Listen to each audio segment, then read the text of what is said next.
Jannati jannatga ketib bo'ldi, do'zaxi do'zaxga ketib bo'ldi. Alloh amr qilar ekan. Ey malaikalar, dunyoda kitob ko'targan borki, yig'ishtirib kelar ekan. Odamlar shovul kelar ekan, qorilar, qoriyalar, odami safiyullohdan bizning davrimizgacha mushafdan Qur'ongacha o'qiganlar kelar ekan.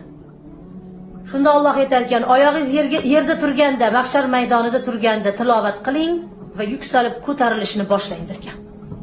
Mana shunday yerga qarab turib Qur'onni nechta sura bilasiz?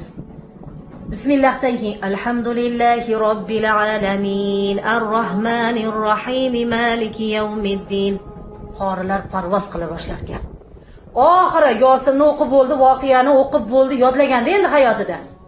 Mulkka yotladi, 3-4 ta zamdan yotlab berdi-da, Nos surasiga kelganda to'xtadi-da, Alloh bilganim adadi shu yergacha edi deb to'xtasa, to'xtab qolgan jannatida abadul abad qolsin deb aytarkan Alloh.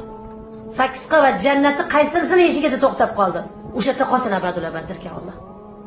Shunda 5-qavatga kirib ketayotgan qiroat egasi, o Firdavsga 8-jannatga qarab, yana ko'proq yotlasam, Firdavslarga qarangki abadul abad qolgan bo'lardim, Alloh deb yig'lab kirib ketar ekan. Odamlar jannatga o'ziga ham kira olmayapti, lekin u qori Firdavsga yeta olmagani uchun yig'lab kirar ekan. Yuruvchi Qur'onlar bor, 30 pora Qur'on yod olgan, yuruvchi Qur'on deydi. Sarvari koinot alayhissalom marhamat qildilarki, 30 pora Qur'onni yod olgan odamni jasadini qabrda qurt yemaydi dedilar. Qo'yilgandek qiyomat kuni turib keladi dedilar. Qur'onni suv qilib ichib, go'sht-go'shiga, etiga joylagan odam qabrda chirimas ekan azizlar, o'ziday turar ekan. Rasululloh sollallohu alayhi vasallam aytdilar, sizlar osonlik bilan o'qiyotgan Qur'onni menga vahiysi juda og'ir keldi dedilar.